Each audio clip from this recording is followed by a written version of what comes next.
ఓం సాయిరామ్. సాయి భక్తులందరికీ నమస్కారం అండి. అందరూ సుఖంగా సంతోషంగా ఎప్పుడూ హ్యాపీగా ఉండాలని బాబా గారి తరపున మనస్ఫూర్తిగా కోరుకుంటూ ఈరోజు వీడియో స్టార్ట్ చేద్దాం ఫ్రెండ్స్.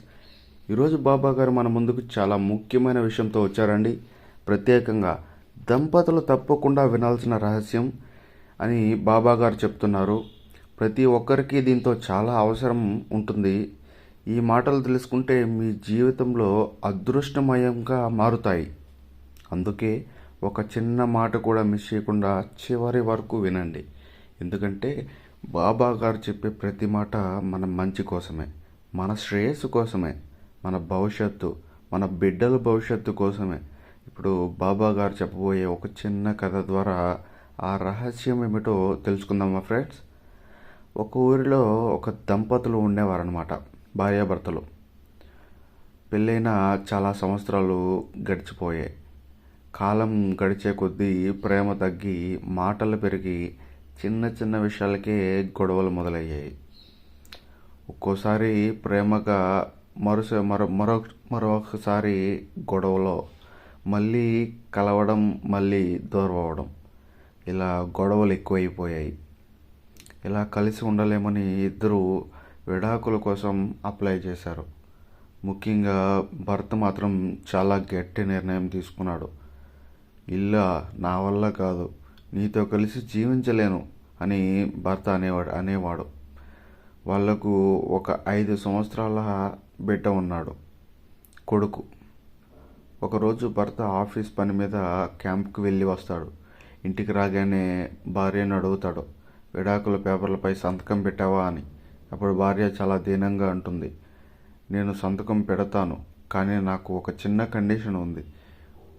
భర్త వెంటనే అడుగుతాడు, ఏమిటి ఆ కండిషన్? నాకు ఓకే, నాకు విడాకులే కావాలి. అప్పుడు భార్య చెప్తుంది, 3 నెలలు మాత్రమే. పెళ్ళైన కొత్తల్లో నాతో ఎలా ప్రేమగా ఉండేవారో అలా నాతో ఉండండి. భర్త మనసులో అనుకుంటాడు, 3 నెలలే కదా, తర్వాత విడాకులు వచ్చేస్తాయి అని ఒప్పేసుకుంటాడు. మరుసటి రోజు నుంచి మొదలవుతుంది.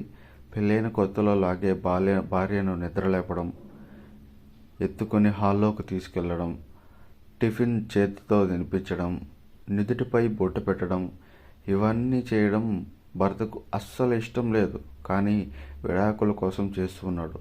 రోజులు గడుస్తాయి. 10 రోజులు, 20 రోజులు.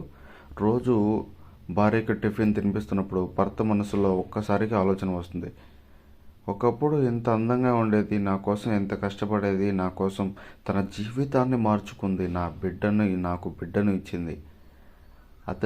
అతని మనసు కరుగుతుంది. ప్రేమ మళ్ళీ చిగురిస్తుంది. రోజులు నెలలుగా మారుతాయి. ఒకరోజు ఆఫీస్ నుంచి త్వరగా ఇంటికి రావాలని నిర్ణయించుకుంటాడు. భార్య కొడుకుకు బయట డిన్నర్ తీసుకెళ్లాలనుకుంటాడు. దారిలో భార్య కోసం పూలు, బిడ్డ కోసం స్వీట్స్ కొనుక్కుంటాడు. ఇంటికి వచ్చి చూస్తే భార్య కనిపించదు. బెడ్రూమ్లో పడుకొని ఉంటుంది. లేవే ప్రయత్నం చేస్తాడు, కానీ లేవదు. అప్పుడు పక్కనే ఉన్న మెడికల్ రిపోర్ట్ కనిపిస్తుంది. చదివితే భార్య పోస్ట్ సర్జ్ క్యాన్సర్ ఉంటుంది, ఇంకా బతకడం కష్టం. అప్పుడే అతనికి అర్థమవుతుంది, తనతో ప్రేమగా గడపాలని కొడుక్కి మా అమ్మ నాన్న సంతోషంగా ఉండేవారు అనే జ్ఞాపకం ఇవ్వాలని ఆమె ఈ 3 నెలలు ప్రేమగా ఉండమని అడిగిందని. ఈ కథ ద్వారా సాయిబాబా మనకు ఏం చెప్పాలనుకుంటున్నారంటే, ఎక్కడో పుట్టి ఎక్కడో పెరిగి నీ మీద నమ్మకంతో నీ జీవితంలోకి వచ్చిన నీ భార్యను నువ్వు సంతోషంగా చూసుకోవాల్సిన బాధ్యత నీది. నీ ఒక్కడి మీదే ఉంది. ఆమె మనస్సు నొప్పించుకు. ఆమె చేసే సేవకు విలువనివ్వు. భార్యని మించిన గొప్ప వ్యక్తి ప్రపంచంలో ఎవరూ లేరు. అలా ఉంటే దాంపత్యం బాగుంటుంది, బిడ్డలు బాగుంటారు, ఇంటి వాతావరణం అంతా ఒక పాజిటివ్లో ఉంటుంది. అందరూ తలుపున తడుతుంది, అదృష్టం తలుపున తడుతుంది. ఎప్పుడూ గొడవలు లేకుండా అన్యోన్యంగా, సుఖంగా, సంతోషంగా భార్యాభర్తలిద్దరూ జీవించాలని బాబా గారుని మనస్ఫూర్తిగా కోరుకుంటూ ఈ వీడియోని ఏం చేద్దాం. బాబా గారి మాటలు మీకు నచ్చినట్లయితే ఒక చిన్న లైక్ చేయండి. వీడియో కింద ఓం సాయిరామ్ అని కామెంట్ చేయండి. మన వీడియో మొదటిసారిగా చూస్తున్నట్లయితే సబ్స్క్రైబ్ చేసుకోవడం మర్చిపోవద్దండి. మళ్ళీ కలుద్దాం. సర్వే జన సుఖినో భవంతు. ఓం Sairam. Thanks for watching. Please subscribe.